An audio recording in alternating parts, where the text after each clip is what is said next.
গাউসুল কাবে না, চোখসুল কাবে না, চাকা চাকা হবে না, দাগড়া দাগড়া হবে না। 120 টাকা তো 80 টাকা, যেমন মাল তেমন দাম। যেমন মাল তেমন দাম। হ্যাঁ। বটতলী বাজার গ্রাম বাংলার ঐতিহ্য আর ব্যস্ততার এক অপূর্ব মিলনস্থল এই বাজার। ভোরের আলো ফুটতে না ফুটতেই এখানে শুরু হয় মানুষের আনাগোনা। চারপাশে গ্রাম থেকে কৃষকরা নিয়ে আসেন তাদের উৎপাদিত তাজা সবজি, বেগুন, পটল এবং নানা কৃষিপণ্য। বটতলী বাজার শুধু কেনাবেচার জায়গা নয়, এটি স্থানীয় অর্থনীতির একটি গুরুত্বপূর্ণ প্রাণকেন্দ্র। প্রতিদিন শত শত মানুষ এখানে আসেন নিত্য প্রয়োজনীয় জিনিসপত্র কিনতে এবং ব্যবসা বাণিজ্যের কাজে। বাজারের প্রতিটি অলিগলি যেন গ্রামীণ জীবনের এক একটি গল্প বলে। দোকানীদের ডাক, ক্রেতাদের ভিড় আর নানা রঙের পণ্যে মুখরিত পরিবেশ সব মিলিয়ে এক প্রাণবন্ত দৃশ্যের সৃষ্টি করে। যদি আপনি গ্রাম বাংলার প্রকৃত জীবনধারা, মানুষের আন্তরিকতা এবং স্থানীয় সংস্কৃতির স্পর্শ অনুভব করতে চান, তাহলে বটতলী বাজার হতে পারে আপনার জন্য একটি অসাধারণ গন্তব্য। চলুন আজকের ভিডিওতে আমরা ঘুরে দেখি নওগাঁ জেলার ঐতিহ্যবাহী বটতলী বাজারের ব্যস্ততা, সৌন্দর্য এবং এর প্রাণচঞ্চল পরিবেশ।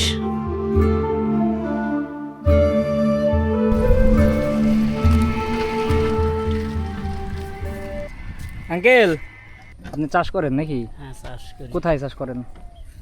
ওই পাশে? এই যে সামনের এগুলো ক্ষেত? খেতে যাই, যাওয়ার রাস্তা আছে না পানি? না, পানি। ওই যে ওইদিকে ঘুরে ঘুরে যাওয়া যাবে। আচ্ছা, এখান থেকে আমাকে একটা দেন, আমরা আগে খাই দিই, কেমন লাগে।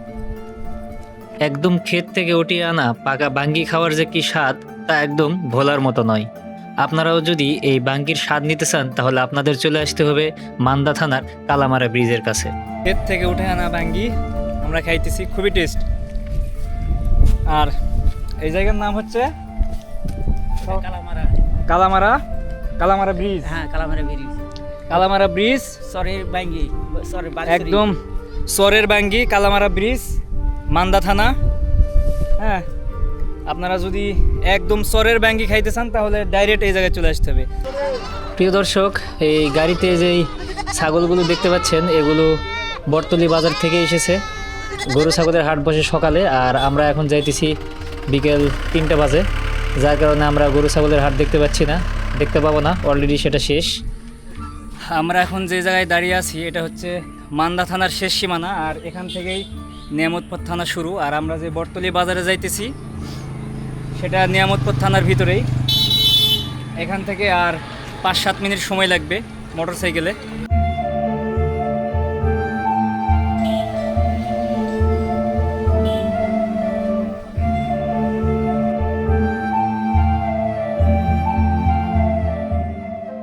আসসালামু আলাইকুম দর্শক, আমরা এখন আছি নিয়ামতপুর থানার 7 নম্বর ইউনিয়নে।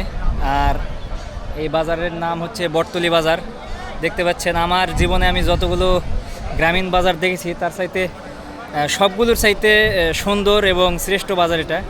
মানে মাঝখানে পুকুর, আর পুকুরের চারপাশে অনেকগুলো বট গাছ, শুধু বট গাছ, পাইকর গাছ, আর সেই গাছের নিচ দিয়ে দোকান, বাজার। মানে বাংলাদেশ কতটা সুন্দর, যদি আপনি গ্রামে না ঢোকেন তাহলে বুঝতে পারবেন না। কারণ শহরের কোলাহলে থেকে থেকে আমরা বাংলাদেশের সৌন্দর্যটা ভুলেই গেছি।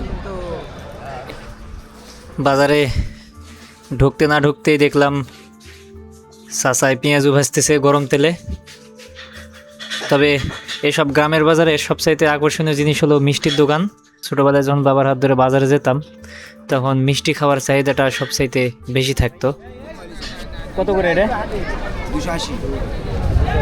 100, 280, 280 টাকা শ। এটা কি লিচু ভাই? বোম্বাই। বোম্বাই। এটা শ কত করে? 300 টাকা সবাই। 300? কম টম রাখা যাবে না? কত করে এটা?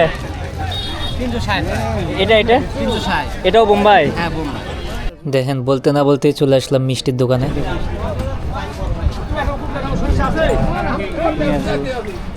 এটা কি মিষ্টি? ছানার জিলাপি। এটা কি কেজি ভাবে বিক্রি হয়? এক পিস কত করে? 20। এক মানুষ করছে অ্যালার্জির জন্য মেলায় টাকা লস করেছিলাম কাকা। আরে খাওয়া যায় ভাই?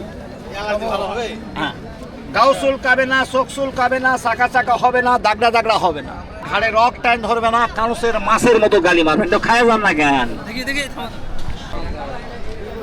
আঙ্কেল কি সেলাই করেন? ছিঁড়া লুঙ্গি টুঙ্গি বা এমনি নতুন লুঙ্গি এগুলো সেলাই করেন না? কাপড় চোপড় যদি বা ব্যাগ ট্যাগ কয় টাকা নেন সেলাই করতে? 5 টাকা দেয় কি 10 টাকা দেয়? 5 টাকা 10 টাকা। এখনো 5 টাকা 10 টাকায় আছে গ্রামে। পেঁয়াজ কত করে ভাই? 40। লবণ কত করে আঙ্কেল? 20 টাকা বাবা। 20 টাকা কেজি। হ্যাঁ। এগুলা কি বল আঙ্কেল? চিনি চাম্পা কত করে? ছড়ি 20 টাকা ছড়ি। 20 টাকা ছড়ি। আর এই যে সাগর কলা 25 টাকা হালি। 25 টাকা হালি। আসসালামু আলাইকুম আঙ্কেল, লেবু কত করে? দিলাম তো 15 টাকা হালি মাথা। কাগজি না এটা? কত টাকা হালি? 15 টাকা। আসসালামু আলাইকুম আঙ্কেল, লেবুর হালি কত? লেবুর 5টা 20 টাকা। 5টায় 20 টাকা। আর এই যে এটা কি আম? এটা হলো খিরসাম। খিরসে কত করে কেজি? 50 টাকা কেজি।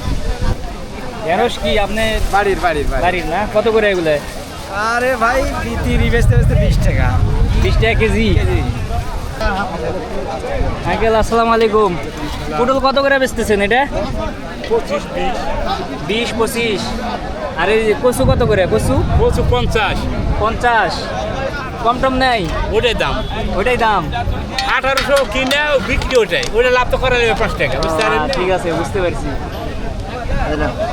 এটা 100 টাকা পিস। এগুলো 100 টাকা পিস। এগুলো 120 টাকা, তো 80 টাকা। যেমন মাল তেমন দাম। যেমন মাল তেমন দাম। হ্যাঁ। এগুলো কত করে? কত করে বেচতেছেন? দাম করলে 90, না করলে 80। দাম করলে 90, না করলে 80। কাকুর কাছে দাম দেখতেছি, দেখেন দাম কত করে এগুলো? দাম 80 টাকা কেজি। 80 টাকা কেজি। ওরে বাবু, নামাইতেছি খুব কষ্ট। কিন্তু আপনার যে থেতলা মেতলা হয়ে গেছে, এটা তো মানুষে নিতে চাইবো না। দেখে সুন্দর করে নামাইলে দাম বেশি দেওয়াও নিব মানুষে। ওই নেট পাতলে নেট পড়ে ফেটা যায়। এটা যায় না। পটল কত করে বেচতেছেন? পটল 20 টাকা। 20 টাকা।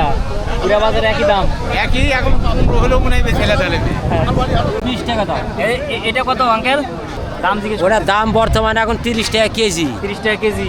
এখানে কতখানি বান্ধা আছে? এটা এমনি বান্ধা আছে, ওজন করে নিলে ওজন করে দাও। 30 টাকা কেজি না? আর এটা ওটা 20 টাকা কেজি। এটা দেশি আর এটা হাইব্রিড। হ্যাঁ। বেগুন কত করে বেচতেছেন? বেগুন 40 টাকা কেজি। 40। এটা কি বেগুন ভাই? প্রীতম দেবো ভাই, প্রীতম। এটা কত করে? 40 টাকা কেজি। 40 টাকা কেজি। হ্যাঁ। রস আগের রস বেচতেছে আঙ্কেল। রস কত করে গ্লাস? 10 আর 20। 10 আর 20। হ্যাঁ, এগুলা কি আখ? এগুলোর নাম কি? কান্ডারি, লাল কান্ডারি। কান্ডারি, লালদা। হ্যাঁ। তখন ব্যাঙ্গে খাইতেছিলাম, এই ভাই তখন নিয়ে আসলো ব্যাঙ্গে দেখলাম। এগুলো কত করে বেচতেছেন? 70 টাকা, 60 টাকা। 70 টাকা 60 টাকা। এই যে এই বড়গুলা না? হ্যাঁ, বড়গুলো। এটা কি আনারস ভাই? আপনি বলেন ভাই, এটা মধুপুরি। এটা কত করে? এর নাম জলডুবি। এটা পিস না, এটা কেজি ভাও। কেজি ভাও? কেজি ভাও, জি ভাই, কেজি। কত করে কেজি? এটা 60 টাকা কেজি। 60 টাকা কেজি না? জি 60 টাকা কেজি। চারপাশ থেকে কৃষকরা নিয়ে আসে তাদের উৎপাদিত তাজা শাকসবজি, ফলমূল এবং নানা ধরনের কৃষিপণ্য। বাজার জুড়ে শোনা যায় ক্রেতা বিক্রেতার হাঁক ডাক, দরদাম আর মানুষের কোলাহল। এখানেই মিলে গ্রামের মানুষের নিত্য প্রয়োজনীয় সব জিনিসপত্র। শুধু কেনাবেচার স্থান নয়, এটি গ্রামীণ মানুষের মিলন মেলাও বটে। প্রতিটি দোকান, প্রতিটি মুখ আর প্রতিটি গল্প যেন গ্রাম বাংলার ঐতিহ্য ও সংস্কৃতির কথা বলে। সময়ের সঙ্গে সঙ্গে অনেক কিছু বদলালেও গ্রামের বাজারের সেই চিরচেনা আবহ আজও মানুষের হৃদয়ে বিশেষ জায়গা দখল করে আছে। প্রকৃতির স্নিগ্ধ পরিবেশ আর মানুষের আন্তরিকতায় ভরা এই গ্রামীণ বাজার গ্রাম বাংলার সৌন্দর্য ও জীবনযাত্রার এক জীবন্ত প্রতিচ্ছবি। গ্রামের আসল জীবনকে কাছ থেকে দেখতে চাইলে একবার হলেও এমন বাজার ঘোরা উচিত।